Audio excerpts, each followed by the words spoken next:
카드 명세서 알림이 뜨는 순간 가슴이 덜컥 내려앉습니다. 은퇴만 하면 숨 좀 돌릴 줄 알았는데 숫자는 오히려 더 빠르게 줄어들고 있거든요. 우린 검소하게 사는데 왜 이렇게 나가? 이 말 60대 부부들 사이에서 정말 많이 나옵니다. 은퇴 전엔 월급이라는 방패가 있었고 대충 넘어가도 다음 달이 있었죠. 그런데 은퇴 후엔 한 번의 지출이 바로 공포로 이어집니다. 이게 시작입니다. 은퇴 후 삶에서 가장 무서운 순간은 큰 투자 실패가 아니라 매달 반복되는 작은 예상 밖의 지출이라는 걸 깨닫는 순간이거든요. 많은 분들이 은퇴 준비를 하면서 이렇게 생각하십니다. 집도 있고 차도 있고 아이들 다 키웠고 연금도 나오니 생활비는 확 줄겠지. 그런데 막상 은퇴하고 1년만 지나면 부부가 마주 앉아 같은 말을 합니다. 우리가 뭘 잘못 계산한 걸까? 이 질문의 답은 의외로 단순합니다. 줄어들 줄 알았던 지출이 안 줄어든 게 아니라 아예 다른 지출이 생겼기 때문입니다. 그것도 꽤 치명적인 것들로요. 첫 번째로 많이들 충격받는 게 병원과 건강 관련 지출입니다. 은퇴 전에는 회사 건강검진, 단체 보험, 직장 근처 병원 덕을 많이 봤습니다. 아프면 참고 일하다가 주말에 해결하면 됐죠. 그런데 은퇴 후에는 시간이 많아지면서 몸의 작은 신호들이 전부 눈에 들어옵니다. 허리, 무릎, 위, 혈압, 당뇨, 치아까지 하나씩 챙기다 보면 병원 가는 날이 일상이 됩니다. 문제는 이게 한 번에 끝나는 비용이 아니라는 겁니다. 약값은 매달 고정으로 나가고 비급여 검사나 치료는 생각보다 부담이 큽니다. 실제로 은퇴한 지 2년 된 한 부부는 큰 병은 없는데 병원비가 월세처럼 나간다고 하시더군요. 은퇴 전엔 상상도 못했던 구조입니다. 두 번째는 식비입니다. 은퇴하면 외식 줄고 집밥 늘 거라고 생각하시죠? 그런데 현실은 정반대인 경우가 많습니다. 집에 있는 시간이 늘면서 하루 세 끼를 전부 집에서 해결하거나 귀찮아서 외식을 하게 됩니다. 특히 부부 둘이만 남으면 요리하기 애매해져서 배달이나 간단한 외식이 잦아집니다. 예전엔 점심은 회사에서 해결했는데 이제는 매일 점심값이 통장에서 빠져나갑니다. 10,000원짜리 점심이 뭐 대수야라고 생각하다가 한 달 지나서 합계를 보면 말이 안 나옵니다. 은퇴 후 식비는 줄어드는 항목이 아니라 관리 안 하면 가장 빨리 불어나는 항목입니다. 세 번째는 인간관계와 여가비입니다. 은퇴하면 사람 만날 일이 줄어들 거라 생각하지만 초반엔 오히려 반대입니다. 그동안 못 만났던 친구, 동호회, 친척 모임이 한꺼번에 몰려옵니다. 거기에 여행, 취미, 문화생활까지 겹치면 지출이 눈덩이처럼 커집니다. 특히 은퇴 초반 12년은 보상 심리가 작동합니다. 이 정도는 누려도 되지라는 생각이 반복되죠. 문제는 이 시기가 가장 돈 관리가 느슨해지는 시기라는 겁니다. 실제로 한 부부는 은퇴 첫 해의 여행과 모임에 집중하다가 2년 차에 들어서서야 통장을 보고 현실을 깨달았다고 하시더군요. 여기서 중요한 건 이 세 가지 지출이 따로따로 오는 게 아니라 동시에 온다는 점입니다. 병원비는 고정비처럼 깔리고 식비는 매달 조금씩 새고 인간관계 비용은 한 번에 크게 터집니다. 이 조합이 은퇴 부부의 생활비를 예상보다 훨씬 끌어올립니다. 그래서 우린 사치 안 해요 라고 말하는 분들도 통장 잔고는 빠르게 줄어드는 겁니다. 은퇴 준비에서 가장 흔한 착각은 평균 생활비만 계산한다는 겁니다. 그런데 은퇴 후 삶은 평균으로 흘러가지 않습니다. 어느 달은 병원비가 몰리고 어느 달은 경조사와 모임이 겹칩니다. 중요한 건 최악의 달을 버틸 수 있느냐입니다. 은퇴한 60대 부부의 생활비는 평상시보다 이런 변수 많은 달을 기준으로 다시 계산해야 합니다. 결국 은퇴 후 생활비의 핵심은 줄이는 게 아니라 구조를 이해하는 데 있습니다. 무조건 아끼는 게 아니라 어디서 새는지를 아는 것 말입니다. 병원비는 미리 대비하고 식비는 기준선을 정하고 인간관계와 여가는 스스로 선을 그어야 합니다. 이걸 안 하면 은퇴는 휴식이 아니라 매달 반복되는 불안이 됩니다. 많은 60대 부부들이 이렇게 말씀하십니다. 은퇴하고 나서야 진짜 돈 공부를 시작했다고요. 사실 이 말 안에 모든 답이 들어 있습니다. 은퇴 후 삶은 돈이 없어 망가지는 게 아니라 예상과 다른 지출을 받아들이지 못해서 흔들립니다. 지금 은퇴를 준비하고 계시다면 혹은 막 은퇴하셨다면 한 번만이라도 이렇게 물어보셔야 합니다. 우리가 생각한 생활비, 정말 이 세 가지까지 포함한 금액이 맞는지요? 이 질문을 피하면 은퇴 후 가장 먼저 무너지는 건 통장이 아니라 마음일 수 있습니다. 앞 이야기에서 생활비가 왜 이렇게 다르게 느껴지는지 감으로는 이해가 되셨을 겁니다. 그런데 이게 단순히 요즘 물가가 올라서 그래요 수준의 문제가 아니라는 점이 중요합니다. 이건 이미 연구랑 책에서 반복해서 확인된 은퇴 이후 인간의 행동 변화 문제에 가깝습니다. 먼저 경제학자들이 공통으로 말하는 게 하나 있습니다.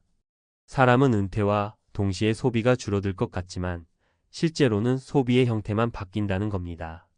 미국의 은퇴 연구를 보면 은퇴 직후 몇 년 동안 지출이 오히려 늘어나는 구간이 반복해서 나타납니다. 소득은 줄었는데 지출은 유지되거나 늘어나는 가장 위험한 구간이죠. 이걸 학자들은 은퇴 전후의 생활 전환 비용이라고 설명합니다. 직장이라는 틀이 사라지면서 삶을 스스로 채워야 하는데 그 빈자리를 돈으로 메우는 경향이 나타난다는 겁니다. 이 부분에서 많이 인용되는 책이 바로 생각에 관한 생각입니다. 이 책에서 말하는 핵심 개념이 하나 있는데요. 인간은 자신의 미래를 항상 낙관적으로 과소비 방향으로 예측한다는 겁니다. 은퇴를 앞둔 시점에는 집에 있으면 돈 안 쓰겠지, 아프지 않으면 병원비도 없겠지라고 생각합니다. 하지만 막상 은퇴하고 나면 일상이 완전히 달라지고 그 달라진 일상에 맞춰 소비가 다시 설계됩니다. 문제는 이 재설계가 대부분 무의식적으로 이루어진다는 겁니다. 그래서 통장 잔고를 보기 전까지는 본인도 잘 모릅니다. 또 하나 중요한 연구는 노년기의 불안과 소비의 관계입니다. 심리학 쪽 연구들을 보면 사람은 불안할수록 작은 확실성을 사는 소비를 합니다. 건강검진, 좋은 음식, 편한 외식, 짧은 여행 같은 것들이 대표적입니다. 이건 사치라기보다 심리적 안전장치에 가깝습니다. 실제로 노년학 연구로 유명한 행복의 조건에서도 비슷한 이야기가 나옵니다. 나이가 들수록 사람은 미래의 부보다 지금의 안정감을 더 중요하게 여긴다는 거죠. 그래서 은퇴한 60대 부부의 생활비는 계산표대로 움직이지 않습니다.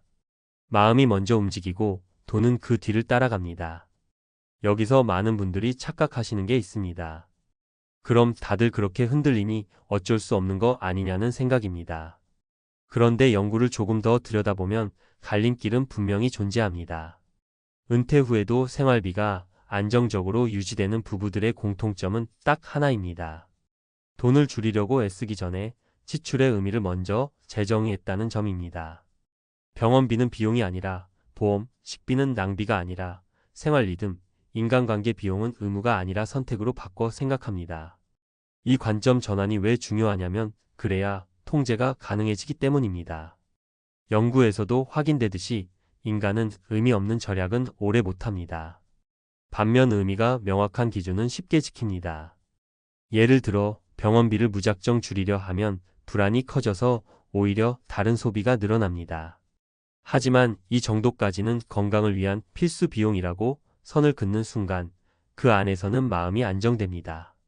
이건 심리학과 행동경제학에서 공통으로 강조하는 부분입니다.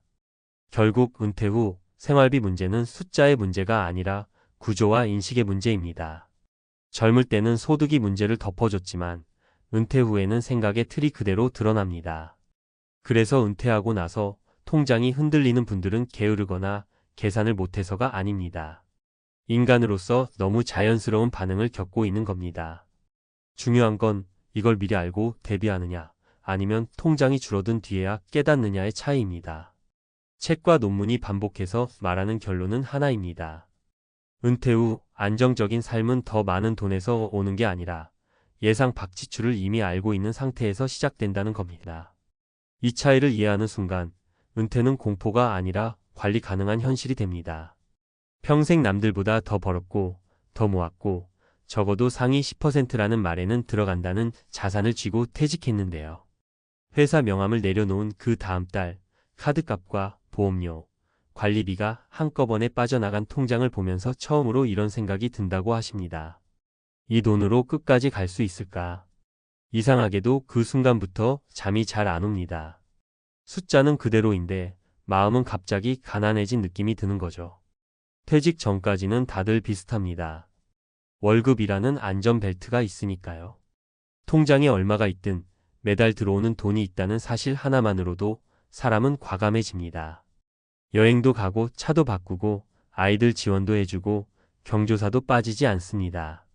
그런데 퇴직과 동시에 그 안전벨트가 풀리는 순간 같은 자산이 완전히 다른 얼굴로 보이기 시작합니다.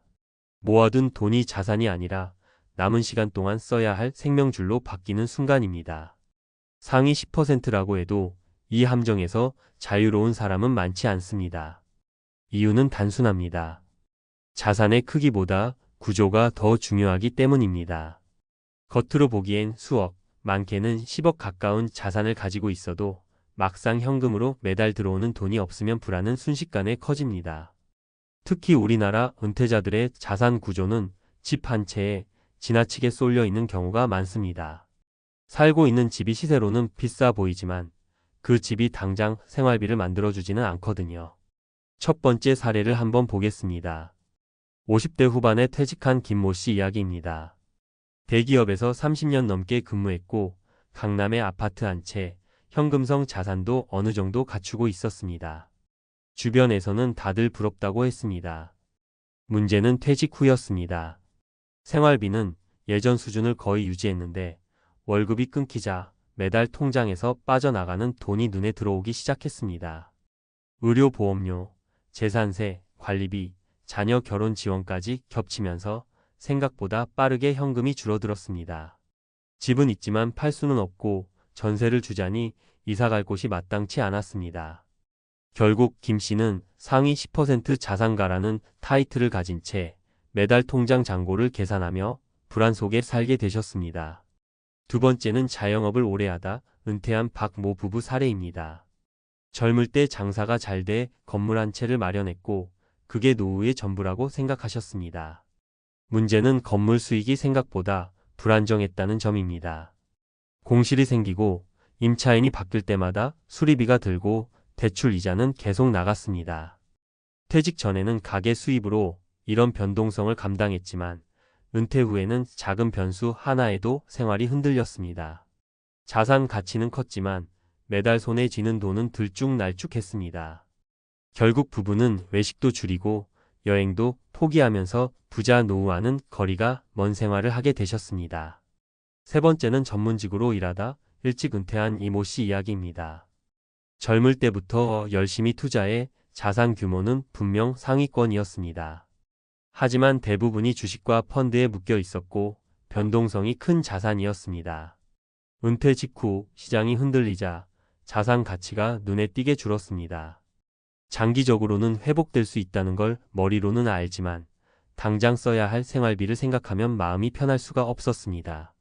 결국 이 씨는 필요 이상으로 지출을 줄이고 사람 만나는 것도 꺼리게 되셨습니다. 돈이 부족해서가 아니라 줄어들까 봐 무서워서였습니다. 이런 사례들을 보면 공통점이 하나 있습니다. 상위 10%라는 숫자가 노후의 안전을 보장해 주지는 않는다는 점입니다. 은퇴 후 삶에서는 총 자산보다 현금 흐름 그리고 지출을 감당할 수 있다는 심리적 안정이 훨씬 중요해집니다. 퇴직 전에는 얼마나 모았느냐가 기준이었다면 퇴직 후에는 얼마나 오래 버틸 수 있느냐가 기준이 됩니다. 또 하나 간과하기 쉬운 부분이 있습니다. 은퇴 후에는 지출이 줄어들 거라고 막연히 생각하지만 실제로는 다른 종류의 지출이 늘어납니다.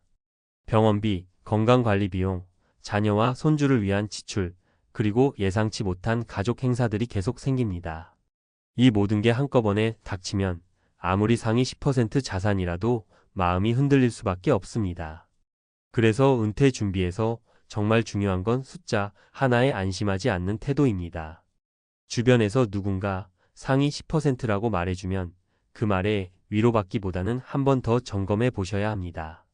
지금 가진 자산이 매달 나를 먹여 살려줄 수 있는 구조인지 아니면 언젠가는 깎아 먹어야 하는 덩어리인지 말입니다. 은퇴 후 삶은 돈의 크기보다 돈과 함께 살아가는 방식에서 갈립니다.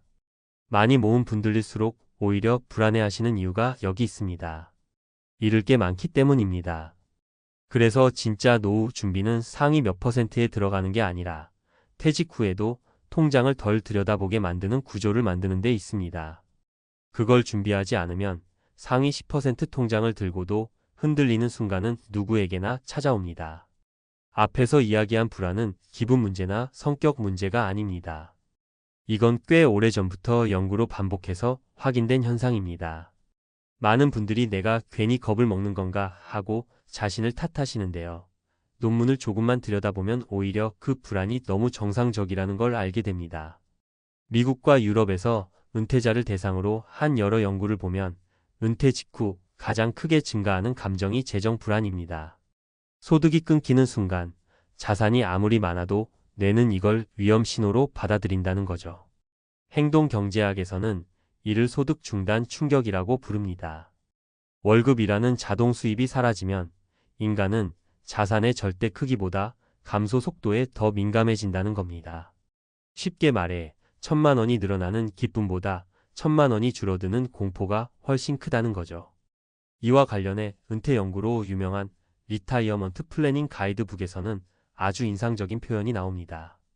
은퇴 전 자산은 성과의 기록이지만 은퇴 후 자산은 미래의 연료라는 겁니다.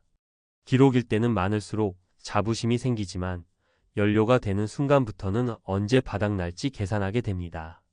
상위 10% 자산가들이 오히려 더 불안해지는 이유가 바로 여기 있습니다. 연료 탱크가 크다는 건 그만큼 소모를 의식하게 된다는 뜻이기도 하거든요. 또 하나 중요한 연구가 있습니다. 노후 생활 만족도를 분석한 여러 논문을 보면 총 자산 규모와 행복도의 상관관계는 생각보다 약합니다. 대신 매달 안정적으로 들어오는 현금 흐름이 있는 사람들의 만족도는 훨씬 높게 나타납니다.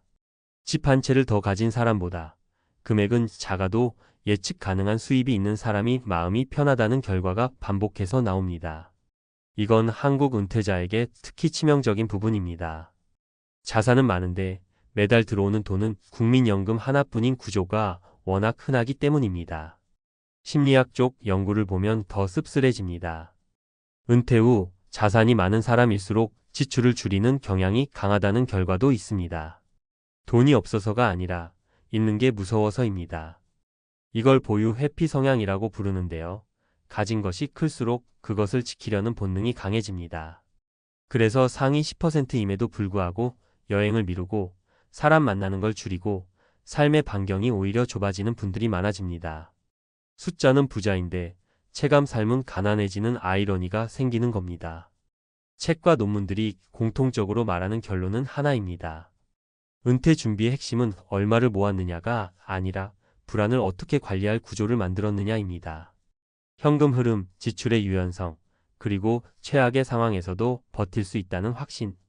이 세 가지가 갖춰지지 않으면 자산 상위 10%도 은퇴 후 흔들릴 수밖에 없습니다. 그래서 진짜 위험한 건 돈이 부족한 노후가 아니라 구조 없이 많은 돈을 들고 은퇴하는 겁니다. 숫자는 크지만 방향이 없을 때 그 돈은 든든한 방패가 아니라 매일 확인해야 하는 공포의 대상이 됩니다. 은퇴 후 삶에서 가장 큰 차이는 결국 여기서 갈립니다. 통장 잔고가 아니라 그 통장을 덜 들여다보게 만드는 설계 말입니다. 그 설계가 없는 한 상위 10%라는 말은 노후를 지켜주는 보험이 아니라 불안을 더 크게 만드는 착각이 될 수 있습니다. 가게 문을 닫고 불을 끄는 순간 머릿속이 하얘졌다고 하시더군요. 오늘도 손님은 3팀뿐이었고 카드 알림은 밀린 대출이자 빠져나갔다는 문자였습니다. 이 나이에 다시 일하는 게 무서운 게 아니라 이제 도망갈 곳이 없다는 게 무섭더라고요. 은퇴하면 조금은 숨 돌릴 수 있을 줄 알았는데 62세에 시작한 작은 가게는 노후를 지켜주지 않았고 대신 빚이라는 이름의 공포를 남겼습니다. 솔직히 많은 분들이 비슷한 마음이셨을 겁니다. 회사 그만두면 사람들 눈치 안 보고 작게라도 내 가게 하나 운영하면서 하루하루 버티면 되지 않겠느냐는 생각 말입니다. 자영업은 젊을 때나 힘들지 은퇴 후에는 규모 줄여서 하면 괜찮을 거라는 막연한 기대도 있었을 테고요. 그런데 막상 은퇴 후의 창업은 작다는 이유로 더 위험해지는 경우가 많습니다. 체력이 줄어든 상태에서 실패를 만회할 시간도 없고 자본을 다시 모을 기회도 거의 없기 때문입니다. 이야기 하나 드리겠습니다. 경기도 외곽에서 30년 넘게 사무직으로 일하다 퇴직한 63세 김모 씨 이야기입니다. 퇴직금 일부와 대출을 보태 동네 상가에 분식집을 열었습니다. 임대료도 싸고 동네라 고정 손님만 있으면 된다 싶었답니다. 처음 석 달은 친척, 지인 덕에 장사가 되는 듯 보였죠. 문제는 그 다음이었습니다. 원재료비는 오르고 배달앱 수수료가 붙고 하루 매출이 20만 원도 안 되는 날이 늘어났습니다. 김 씨는 그만두면 손해가 확정되는 것 같아서 1년을 버텼고 그 사이 대출은 더 늘었습니다. 결국 가게를 정리했을 때 남은 건 권리금도 안 되는 집기와 매달 갚아야 할 빚이었습니다. 은퇴 후의 창업이 아니라 은퇴 후의 빚 관리가 시작된 셈이었죠. 또 다른 사례도 있습니다. 61세 박 모 씨는 퇴직 후 커피를 좋아한다는 이유로 작은 카페를 열었습니다. 프랜차이즈는 부담돼 개인 카페로 시작했죠. 인테리어를 최소로 하고 본인이 직접 바리스타로 서면 괜찮을 줄 알았습니다. 하지만 현실은 달랐습니다. 하루 종일 서 있는 게 생각보다 너무 힘들었고 주말엔 쉬지도 못했습니다. 손님이 없는 시간에도 전기세, 임대료는 그대로 나갔고 비 오는 날은 매출이 거의 제로였습니다. 박 씨는 회사 다닐 때는 힘들어도 월급이 찍혔는데 가게는 하루하루가 시험 같았다고 하셨습니다. 결국 건강이 먼저 무너졌고 병원비까지 겹치면서 적자는 눈덩이처럼 불어났습니다. 여기서 중요한 포인트가 하나 있습니다. 은퇴 후 창업이 무너지는 이유는 아이디어가 부족해서도 노력이 부족해서도 아닌 경우가 많다는 점입니다. 가장 큰 이유는 고정비와 시간 리스크를 과소평가하기 때문입니다. 매달 무조건 나가는 돈이 얼마인지, 장사가 안 되는 달이 몇 달 이어지면 버틸 수 있는지 이걸 냉정하게 계산하지 않고 시작하는 경우가 정말 많습니다. 은퇴 전에는 월급이라는 안전망이 있었지만 은퇴 후에는 그 안전망이 완전히 사라진 상태에서 시작하는 게임이라는 걸 자주 있습니다. 세 번째 사례는 조금 다릅니다. 64세 이 모 씨는 은퇴 후 작은 철물점을 인수했습니다. 이전 사장이 장사가 잘 된다고 했고 단골도 많다길래 믿었습니다. 문제는 잘 된다의 기준이 달랐다는 겁니다. 이전 사장은 가게 건물이 자기 것이었고 이 씨는 임대료를 내야 했습니다. 이전 사장은 혼자 운영했지만 이 씨는 허리가 안 좋아 아르바이트를 써야 했습니다. 구조가 달라지니 수익은 바로 마이너스로 돌아섰습니다. 이 씨는 같은 가게라도 조건이 바뀌면 완전히 다른 사업이 되더라고 말했습니다. 결국 2년을 버티다 가게를 넘겼고 노후 자금은 크게 줄어들었습니다. 이런 이야기들을 듣다 보면 한 가지 공통점이 보입니다. 은퇴 후 창업은 소득을 늘리기 위한 선택이 아니라 대부분 불안을 달래기 위한 선택이라는 점입니다. 가만히 있으면 돈이 줄어드는 게 눈에 보이니 뭔가 해야 할 것 같아서 시작하는 경우가 많습니다. 하지만 그 불안을 잘못된 방식으로 해결하면 불안은 더 커져서 돌아옵니다. 은퇴 준비나 은퇴 후 삶에서 가장 중요한 건 수익률이 아니라 생존율입니다.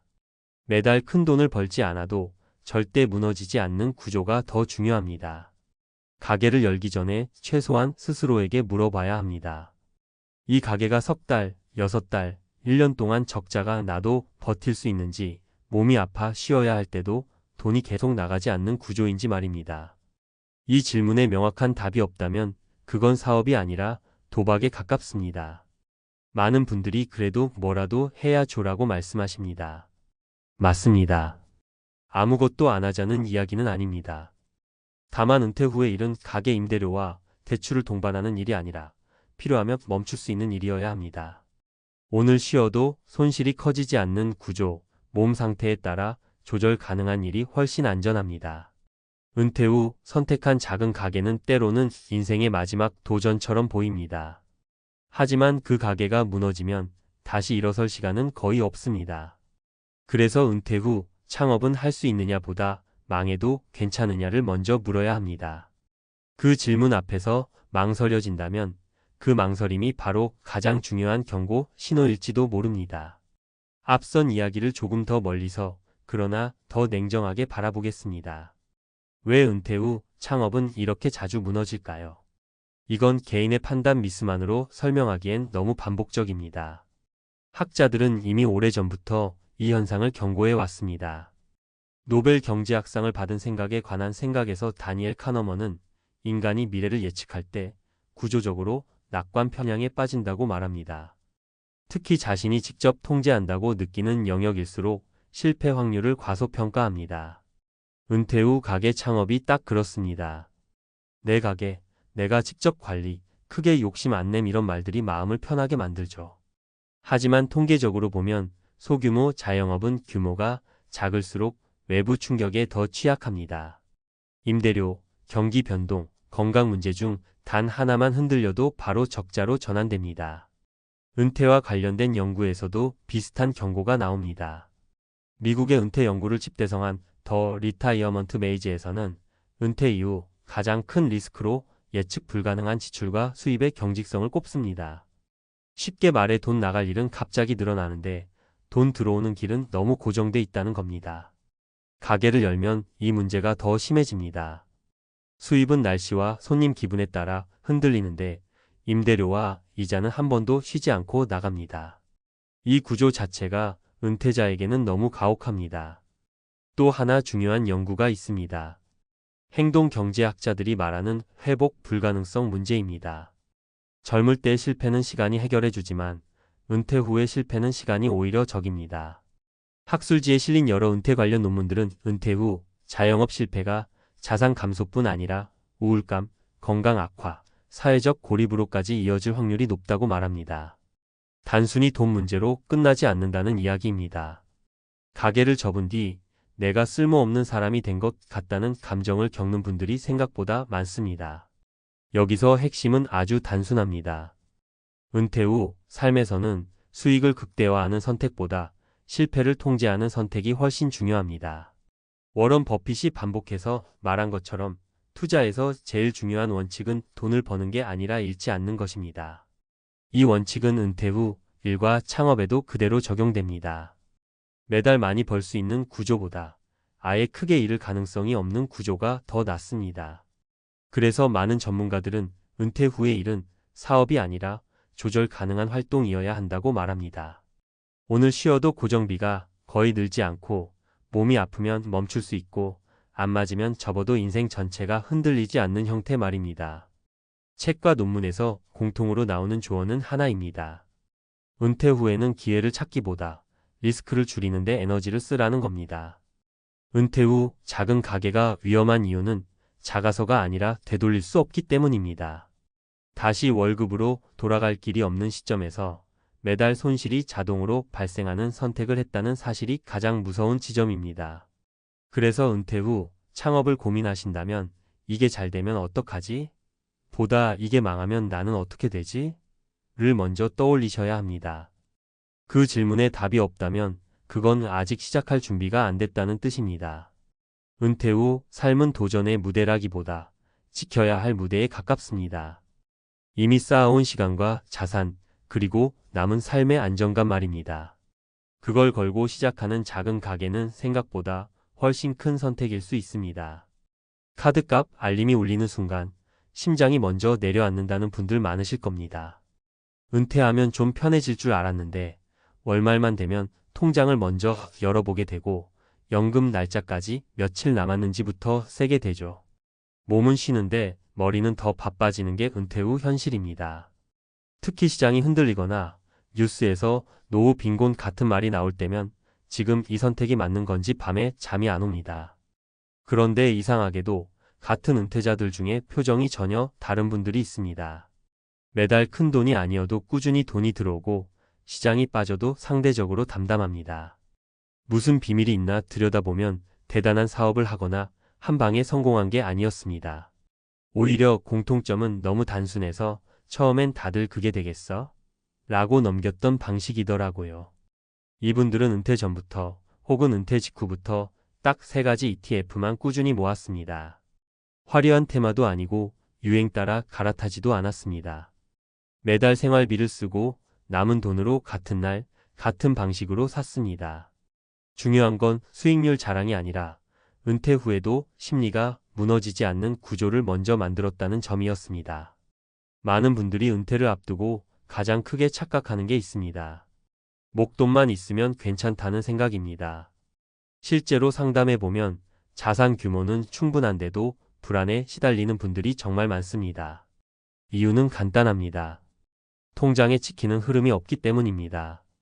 자산이 줄어드는 구조에 들어가면 숫자는 생각보다 빠르게 사람을 무너뜨립니다.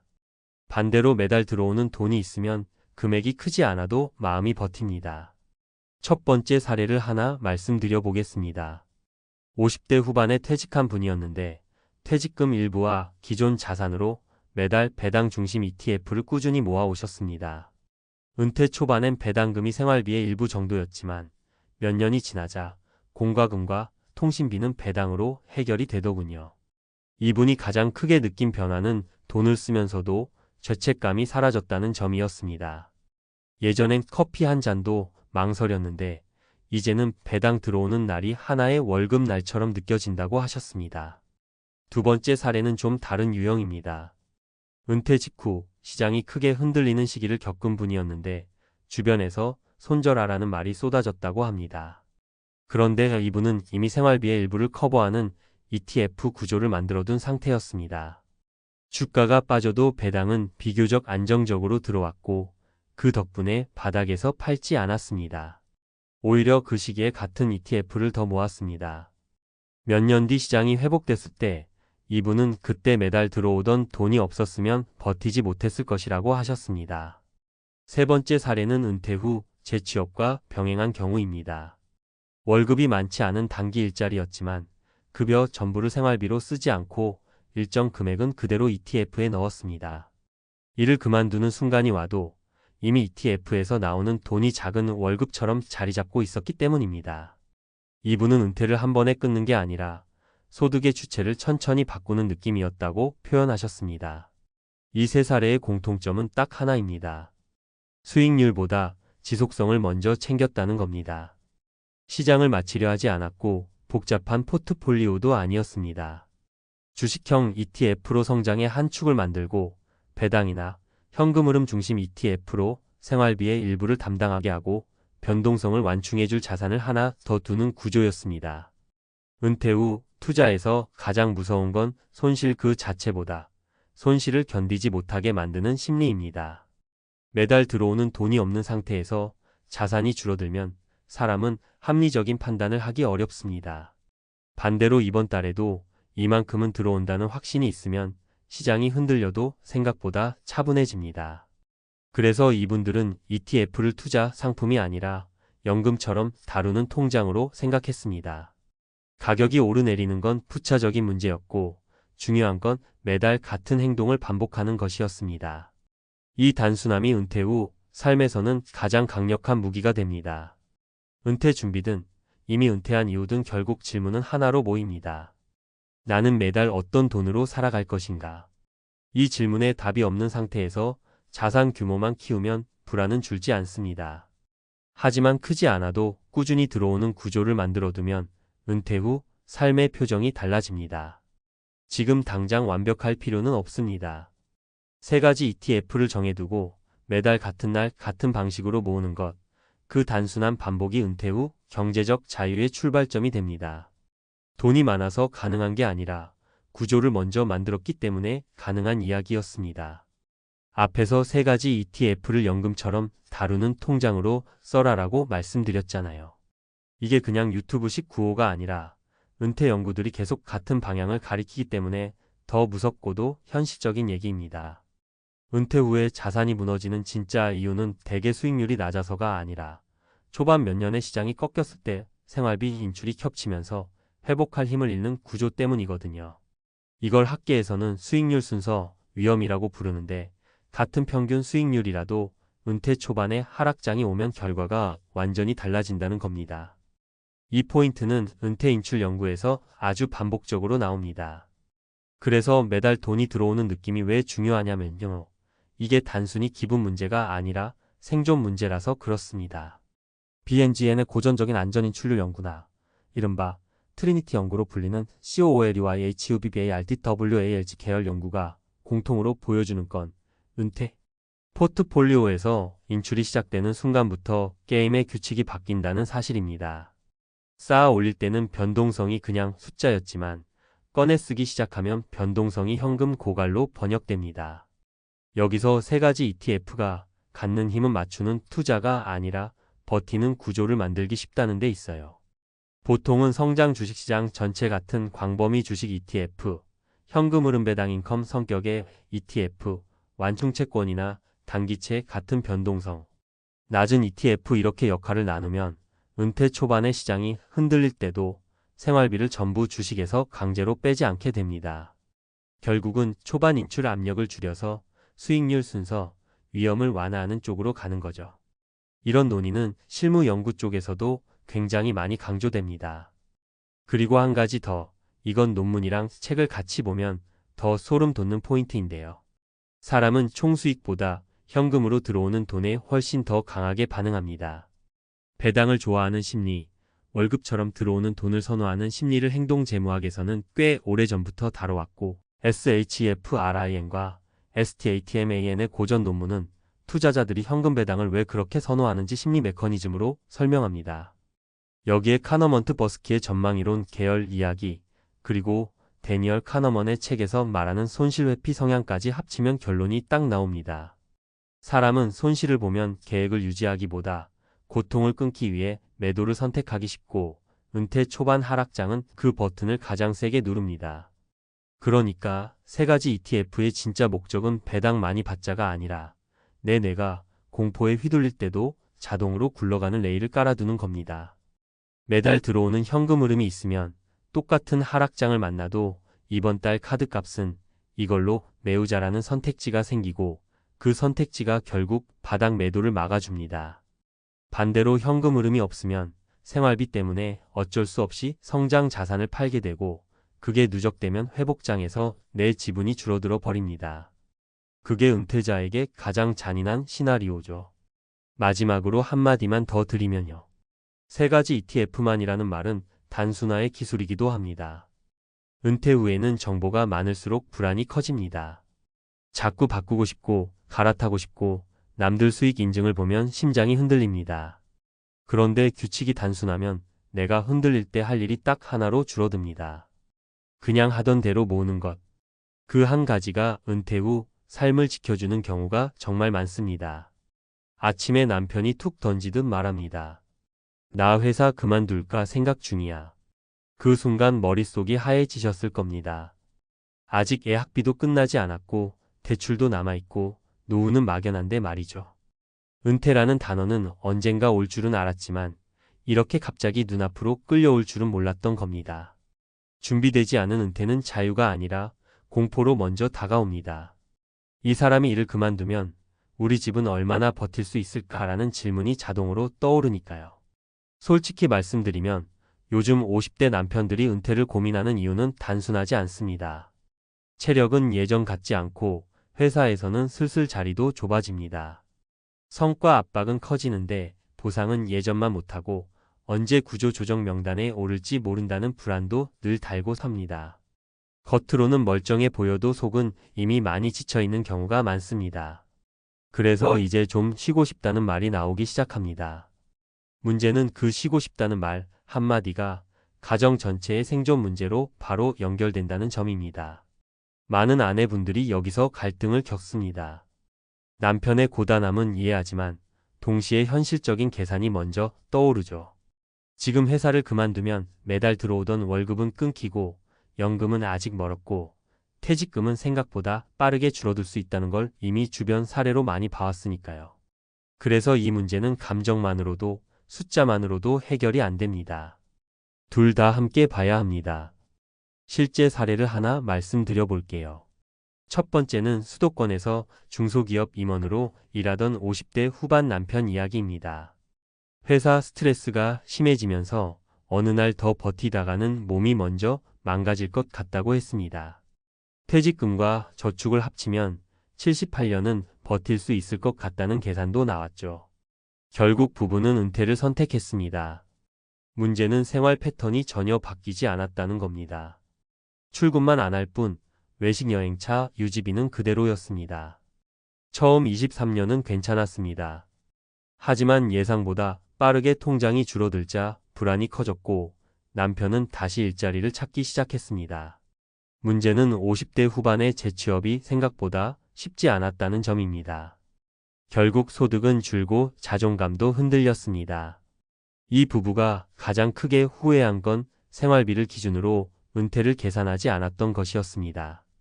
두 번째 사례는 조금 다른 방향입니다. 대기업 과장급에서 50대 초반에 은퇴를 고민하던 남편입니다. 이분은 회사를 당장 그만두지는 않았습니다. 대신 부부가 함께 앉아 최악의 시나리오를 먼저 계산했습니다. 남편 월급이 0원이 되는 순간을 가정하고 생활비를 하나씩 점검했습니다. 그렇게 줄일 수 있는 지출을 미리 줄이면서 23년을 준비했습니다. 동시에 남편은 주 23일만 일할 수 있는 일을 미리 찾아봤고 완전히 은퇴가 아니라 반은퇴 상태로 넘어갔습니다. 이 경우 가장 달라진 건 심리 상태였습니다. 회사에 매달리지 않아도 된다는 안정감, 그리고 가정이 감당 가능한 수준이라는 확신이 은퇴 공포를 크게 줄여줬습니다. 세 번째 사례는 준비 없는 은퇴가 얼마나 위험한지를 보여줍니다. 자영업으로 성공했다가 50대 중반에 사업을 정리한 남편 이야기입니다. 이 정도 모았으면 충분하다는 생각으로 은퇴를 결정했지만 의료비와 부모 부양비, 예상치 못한 가족 지원이 겹치면서 상황이 급변했습니다. 문제는 소득이 없는 상태에서 지출만 늘어났다는 점입니다. 결국 부부 갈등이 심해졌고 은퇴는 행복한 선택이 아니라 후회되는 결정으로 남았습니다. 이 부부는 나중에 이렇게 말했습니다. 돈보다 무서운 건 준비 없이 결정한 선택이 가족 관계까지 흔들어 놓는다는 사실이더라. 이 세 가지 사례를 보면 공통점이 분명합니다. 은퇴 시점 그 자체보다 더 중요한 건 가정이 그 변화를 감당할 수 있느냐는 겁니다. 은퇴는 남편 개인의 선택 같아 보여도 실제로는 가족 전체의 프로젝트입니다. 그래서 회사 그만두고 싶다는 말이 나왔을 때 가장 먼저 해야 할 일은 찬성이나 반대가 아니라 현실적인 질문을 함께 던지는 겁니다. 월급이 사라졌을 때 우리 집은 몇 년을 버틸 수 있는지, 지금 생활비를 기준으로 했을 때 가능한지 아니면 줄여야 하는지 말이죠. 또 하나 중요한 포인트가 있습니다. 은퇴 후 삶을 쉼으로만 상상하면 위험합니다. 처음 몇 달은 좋습니다. 하지만 아무 역할도 일정도 없는 생활은 생각보다 빠르게 무력감을 가져옵니다. 그래서 은퇴를 고민하는 50대 남편에게 꼭 필요한 건 그만두면 뭘 할지에 대한 구체적인 그림입니다. 돈을 버는 일이 아니어도 좋습니다. 하지만 하루의 리듬과 정체성을 유지할 무언가는 반드시 필요합니다. 결국 이 문제의 핵심은 이겁니다. 지금 남편이 회사를 그만두고 싶은 이유는 정말 은퇴 준비가 끝났기 때문인지 아니면 너무 지쳐서 잠시 도망치고 싶은 마음인지, 그리고 그 선택을 가정이 함께 감당할 준비가 되어 있는지입니다. 은퇴는 늦게 해도 되지만 준비 없이 하면 그 대가는 생각보다 큽니다. 남편의 은퇴 고민 앞에서 불안해지는 아내의 마음은 너무나 정상입니다. 중요한 건 혼자 끙끙대지 말고 숫자와 감정을 테이블 위에 같이 올려놓고 이야기하는 겁니다. 그 대화가 시작되는 순간 은퇴는 공포에서 계획으로 바뀌기 시작합니다. 앞선 이야기에서 가장 불편하게 남는 질문은 이거였을 겁니다. 이 은퇴 고민이 진짜 준비의 결과일까? 아니면 지침의 신호일까? 이 질문은 감정의 문제가 아니라 이미 연구와 책에서 반복해서 다뤄진 주제이기도 합니다. 심리학자들이 은퇴를 연구할 때 가장 많이 인용하는 개념 중 하나가 은퇴 충격입니다. 특히 50대 조기 은퇴자에게서 이 현상이 더 강하게 나타난다고 알려져 있습니다. 미국 심리학회에서 발표된 연구들을 보면 준비되지 않은 은퇴는 소득 감소보다 정체성 상실이 먼저 찾아온다고 합니다. 회사라는 조직 안에서 역할을 맡고 인정받고 필요로 되던 사람이 하루아침에 아무도 나를 필요로 하지 않는 상태로 전환되면서 우울감과 불안이 급격히 증가한다는 겁니다. 이건 의지의 문제가 아니라 구조의 문제입니다. 이 지점에서 자주 인용되는 책이 있습니다. 은퇴 연구의 고전으로 불리는 더 리타이어먼트 트랩에서는 은퇴를 보상이 아니라 전환으로 보지 않으면 위험하다고 말합니다. 이 책에서 강조하는 핵심은 단순합니다. 은퇴는 일을 그만두는 사건이 아니라 삶의 운영체제가 바뀌는 순간이라는 겁니다.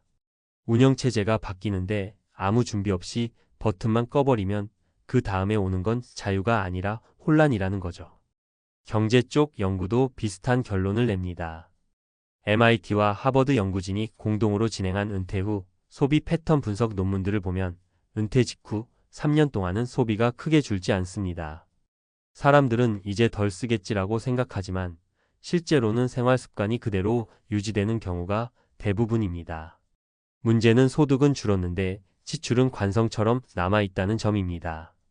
그래서 많은 가정이 은퇴 후 35년 차에 갑자기 불안해집니다.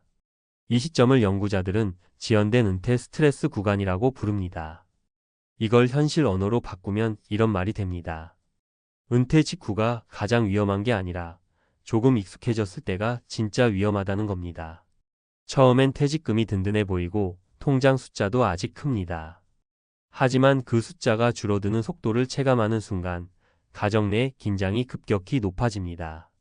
이때 부부 갈등이 함께 증가한다는 연구 결과도 꽤 많습니다.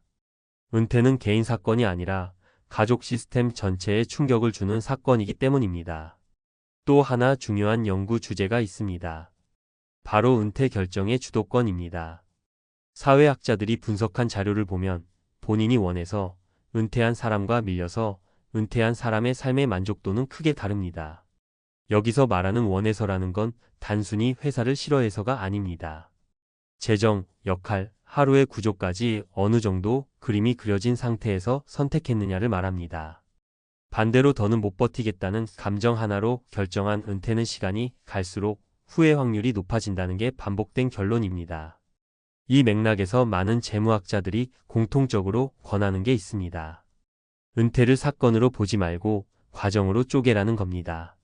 완전 은퇴보다 반은퇴, 급격한 소득 단절보다 완만한 전환이 정신 건강과 재정 안정성 모두에서 훨씬 유리하다는 분석이 많습니다. 실제로 유럽에서 진행된 장기 추적 연구에서는 주 23일만 일하는 반은퇴 그룹이 완전 은퇴 그룹보다 우울증 발생률이 낮고 소비 관리도 안정적이었다는 결과가 나왔습니다. 이 모든 연구와 책이 결국 한 가지로 수렴합니다. 50대 남편의 은퇴 고민은 지금 회사를 그만둬도 되느냐의 문제가 아니라 지금의 가정 구조가 소득 없는 시간을 견딜 수 있느냐의 문제라는 겁니다. 그리고 그 답은 감정이 아니라 준비에서 나옵니다. 준비는 돈만을 의미하지 않습니다. 하루를 어떻게 보낼지, 사회적 연결은 무엇으로 유지할지, 부부가 같은 그림을 보고 있는지까지 포함합니다. 그래서 은퇴를 앞둔 가정에서 가장 먼저 해야 할 일은 결론을 내리는 게 아니라 실험을 해보는 겁니다. 연구자들이 말하는 은퇴 시뮬레이션입니다. 월급이 없다고 가정하고 몇 달을 살아보는 겁니다. 생활비를 줄여보고 남편이 집에 있는 시간을 실제로 경험해보고 그 과정에서 생기는 감정과 갈등을 확인하는 겁니다. 이 과정을 거친 가정일수록 은퇴 후 만족도가 높다는 건 여러 연구에서 공통적으로 확인된 사실입니다. 정리하면 이렇습니다. 은퇴는 용기의 문제가 아니라 설계의 문제입니다. 50대 남편이 회사를 그만두고 싶다고 말했을 때 그 말이 가정을 무너뜨릴 경고인지 새로운 삶으로 넘어가기 위한 신호인지는 준비의 깊이가 결정합니다. 연구와 책이 반복해서 말하는 것도 바로 그 지점입니다. 은퇴는 갑자기 하면 위험하지만 천천히 준비하면 충분히 관리 가능한 선택이라는 것 말입니다. 새벽 4시에 알람이 울립니다. 아직 해도 안 떴는데 눈부터 떠집니다. 이 시간에 깨는 이유요? 늦잠 자면 하루가 무너집니다. 첫 번째 일자리를 놓치면 그날 식비부터 흔들리거든요. 은퇴요? 그런 말 꺼내는 순간 현실에서는 바로 공포가 됩니다. 아, 나는 아직 끝나지도 않았구나. 이 생각이 머리를 세게 때립니다. 솔직히 말하면 많은 분들이 마음속으로 이렇게 생각하실 겁니다. 50이면 그래도 어느 정도는 정리하고 은퇴 준비도 하고 숨 좀 돌릴 수 있지 않나. 그런데 현실은 전혀 다릅니다. 하루 3개 일자리를 뛰는 50대 가장에게 은퇴는 미래 계획이 아니라 그냥 뉴스 속 단어입니다. 남 얘기죠. 나와는 아직 상관없는 이야기입니다. 이분의 하루는 단순합니다. 새벽에는 물류센터에서 상하차를 합니다. 무릎이 이미 성할 리 없습니다. 허리는 매일 아침마다 오늘도 버틸 수 있겠냐고 묻는 것처럼 욱신거립니다. 아침 일 끝나고 집에 들어와 씻고 나면 바로 두 번째 일자리로 나갑니다. 건물 관리 보조, 시설 점검, 잡다한 일들. 점심은 대충 컵라면이나 편의점 삼각김밥으로 때웁니다. 저녁이 되면 세 번째 일자리 대리운전이나 배달입니다. 집에 돌아오면 밤 11시 자정이 훌쩍 넘습니다. 이게 반복되는 일상입니다. 주말도 크게 다르지 않습니다. 이 이야기를 들으면 다들 묻습니다. 왜 그렇게까지 하세요? 답은 간단합니다. 멈추는 순간 무너질 게 보이기 때문입니다. 아이 학원비, 월세, 보험료, 카드값. 하나라도 밀리면 그 다음은 눈덩이처럼 불어납니다. 은퇴 준비는커녕 이번 달을 넘기는 게 목표입니다. 이게 특정한 한 사람의 특수한 상황일까요? 아닙니다. 비슷한 처지의 50대가 생각보다 훨씬 많습니다. 첫 번째 사례를 하나 더 말씀드릴게요. 중소기업에서 30년 가까이 일하다가 구조조정으로 나온 분입니다. 퇴직금이요? 생각보다 많지 않았습니다. 집 대출 정리하고 나니 손에 남은 돈은 몇 년 버티기도 빠듯했습니다. 재취업은 쉽지 않았습니다. 나이가 걸렸습니다. 결국 선택한 게 택배 상하차와 마트 야간 진열, 주말 경비 아르바이트였습니다.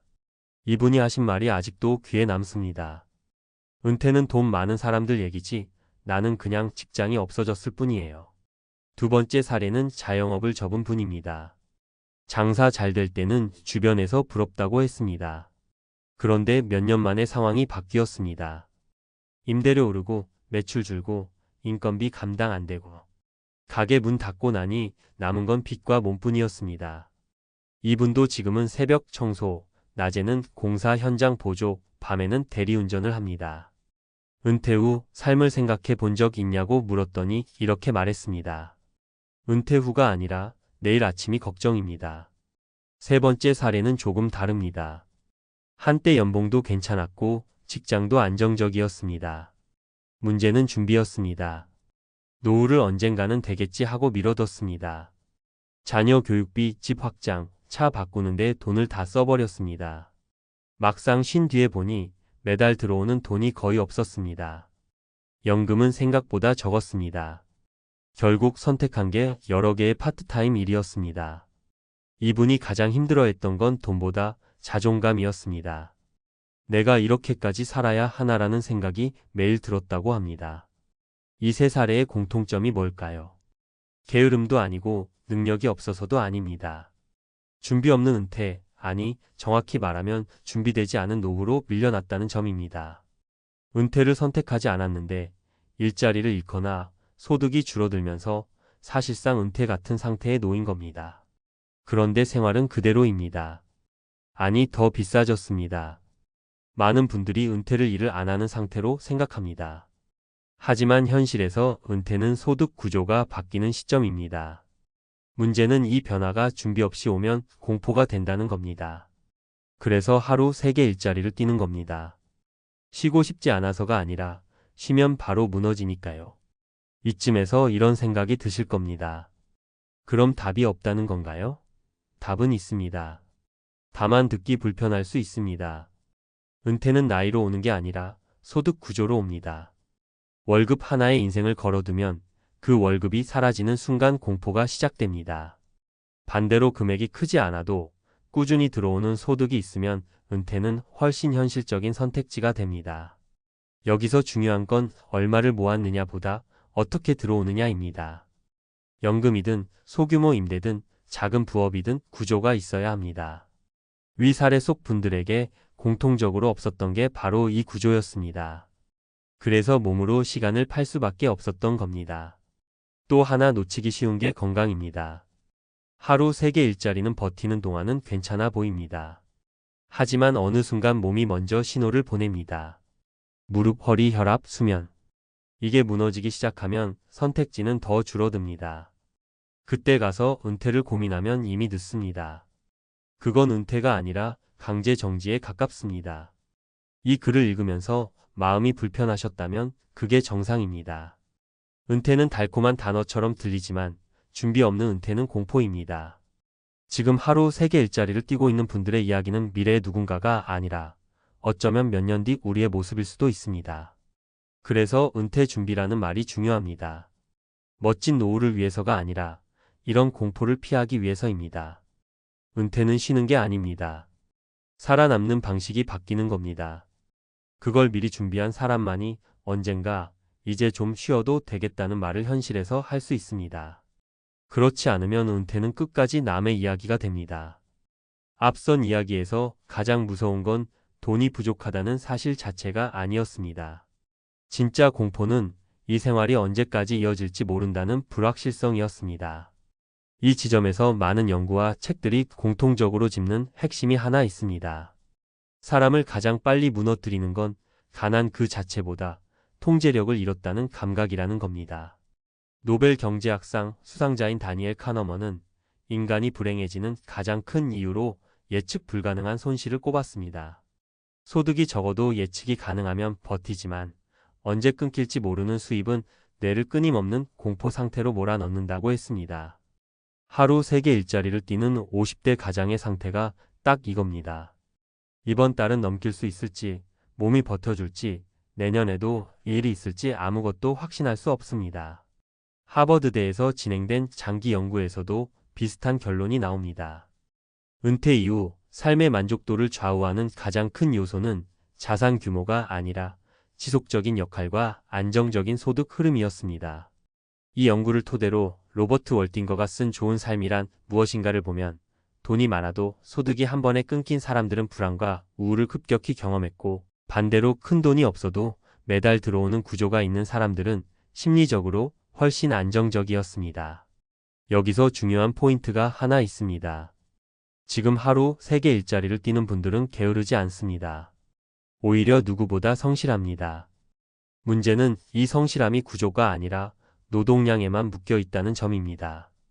은퇴 심리학으로 유명한 에를링 카게는 은퇴 후 무너지는 사람들의 공통점을 이렇게 표현했습니다. 일을 잃어서가 아니라 소득의 논리를 잃었기 때문이다. 일을 많이 하는 건 해결책이 아니라 임시 방편이라는 말입니다. 또 하나 주목할 연구가 있습니다. 미국 노동통계국과 MIT가 공동으로 분석한 자료에 따르면 50대 이후 복수 일자리를 가진 사람들의 평균 건강 악화 속도는 단일 직업군보다 훨씬 빠릅니다. 특히 수면 부족과 관절 손상은 회복되지 않는 경우가 많았습니다. 이 말은 결국 이렇게 이어집니다. 몸으로 버티는 은퇴 전 전략은 은퇴 후를 더 위험하게 만든다는 겁니다. 책 노후의 재발견에서는 이런 문장이 나옵니다. 노후 파산은 통장에서 시작되지만 노후 붕괴는 몸에서 시작된다. 지금의 다중 노동은 당장은 돈을 만들어내지만 미래의 선택지를 갉아먹고 있습니다. 그래서 은퇴 준비는 늦게 시작할수록 더 돈 이야기가 아니라 생존 이야기가 됩니다.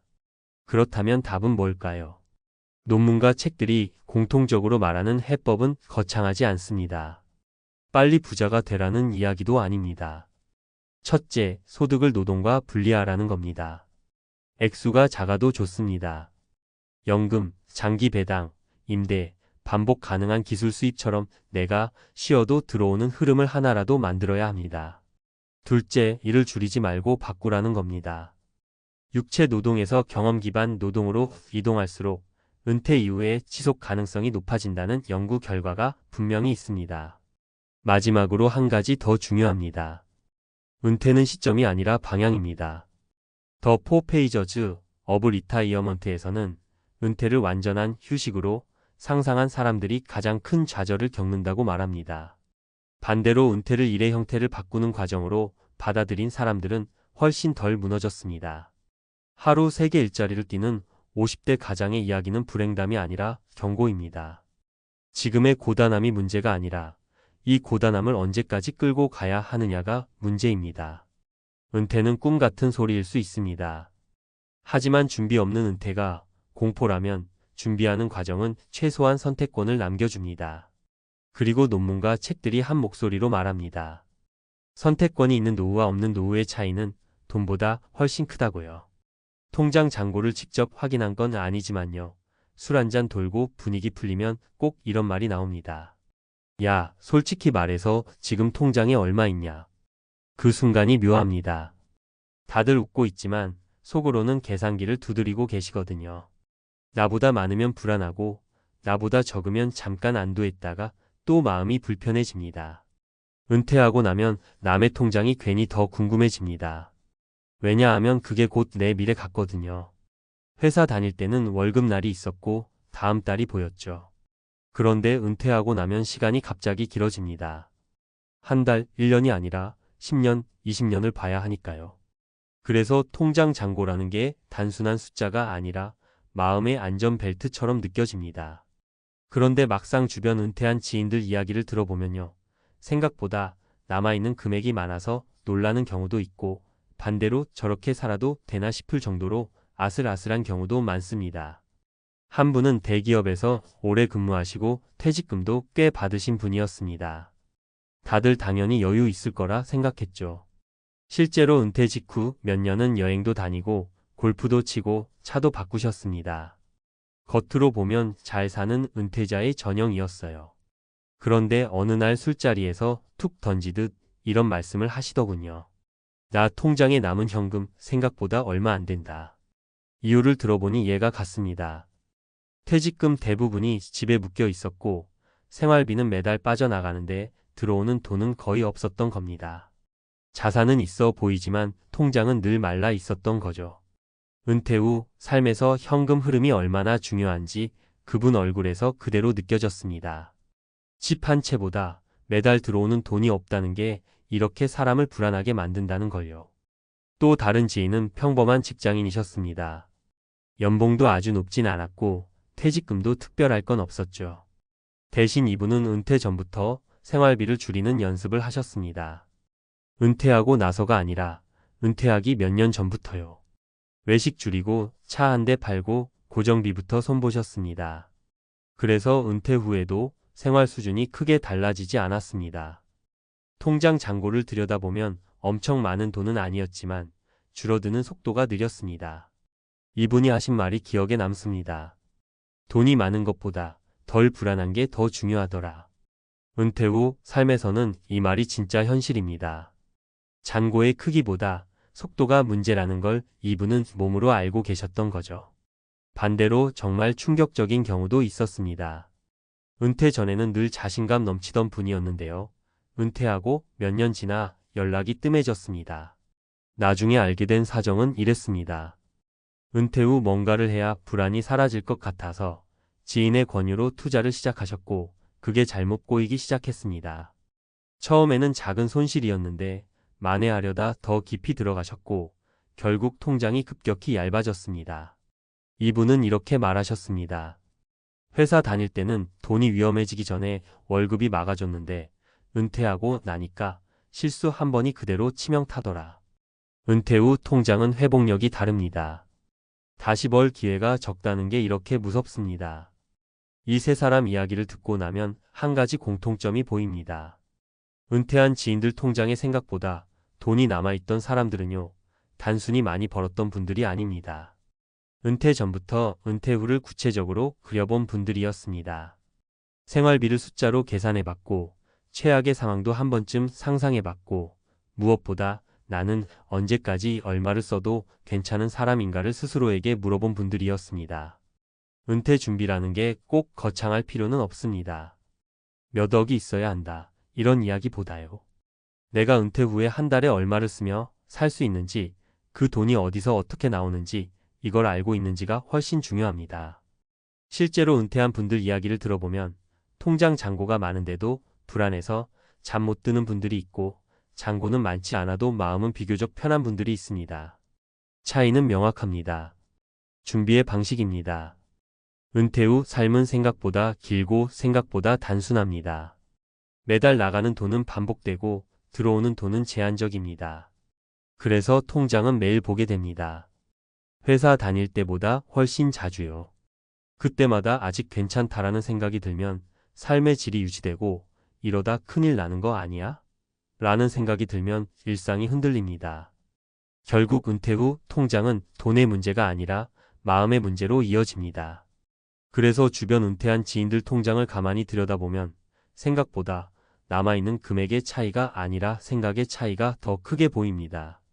준비 없이 맞이한 은퇴는 통장이 줄어들수록 공포가 커지고 준비된 은퇴는 통장이 줄어들어도 속도가 느려서 버틸 수 있습니다. 지금 은퇴를 앞두고 계시거나 막 은퇴하신 분이라면 남의 통장 잔고를 부러워하기 전에 이런 질문부터 해보셔야 합니다. 나는 지금 내 삶의 속도를 감당할 준비가 되어 있는지, 그리고 이 통장이 언제까지 나를 지켜줄 수 있는지 말입니다. 이 질문에 답할 수 있다면 숫자가 조금 부족해 보여도 은퇴 후 삶은 생각보다 덜 흔들릴 수 있습니다. 많은 분들이 은퇴 준비를 이야기할 때 꼭 묻습니다. 그래서 결론이 뭐냐고요? 통장에 얼마가 남아 있어야 안심할 수 있느냐고요.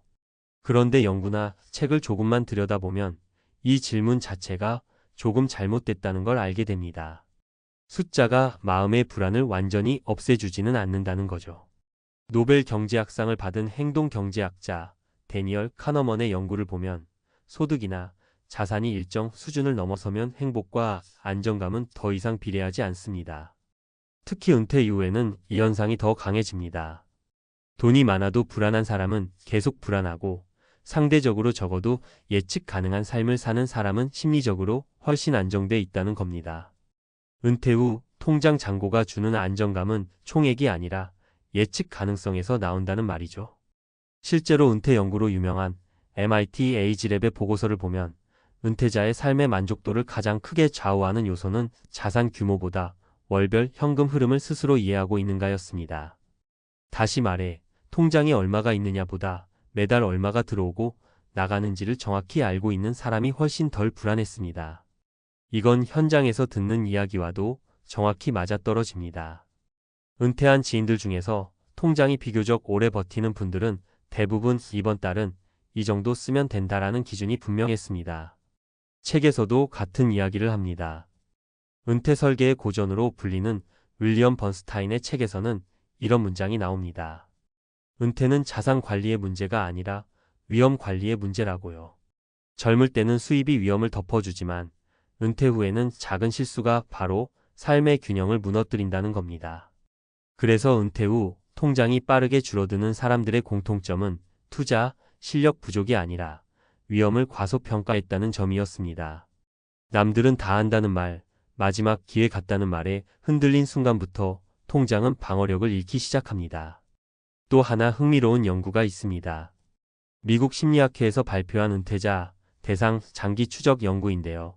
은퇴 후 우울감과 불안을 줄이는데 가장 효과적인 요소는 소비 통제력이었습니다. 돈을 적게 쓰느냐, 많이 쓰느냐가 아니라 내가 소비를 통제하고 있다는 감각이 중요했던 거죠. 이 감각이 있는 사람들은 통장 잔고가 줄어도 크게 흔들리지 않았고 이 감각이 없는 사람들은 잔고가 많아도 늘 불안했습니다. 그래서 은퇴 후 삶을 잘 버틴 분들 이야기를 들어보면 공통적으로 이런 말을 합니다. 돈이 줄어드는 건 견딜 수 있는데 어디까지 줄어들지 모르는 상태는 못 견디겠다고요. 이 말은 숫자보다 구조가 중요하다는 뜻입니다. 통장에 남아있는 금액이 생각보다 많아 보였던 지인들도 사실은 구조를 먼저 만들어둔 사람들이었습니다. 쓸 수 있는 돈과 쓸 수 없는 돈을 구분해두고 최악의 시나리오를 한 번쯤 계산해봤던 사람들이었죠. 결국 은퇴 준비의 핵심은 얼마를 모았느냐가 아니라 얼마나 오래 버틸 수 있는 구조를 만들었느냐입니다. 이건 논문에서도 책에서도 그리고 실제 은퇴자들의 삶에서도 반복해서 확인되는 사실입니다. 지금 통장을 들여다보며 불안해하고 계시다면 남과 비교해서 부족한지 따지기보다 먼저 이 질문부터 해보셔야 합니다. 이 돈이 어떤 속도로 줄어드는지 알고 있는지, 그리고 그 속도를 내가 조절할 수 있는지 말입니다. 이 질문에 답이 생기는 순간 통장 잔고는 숫자 이상의 의미를 갖기 시작합니다.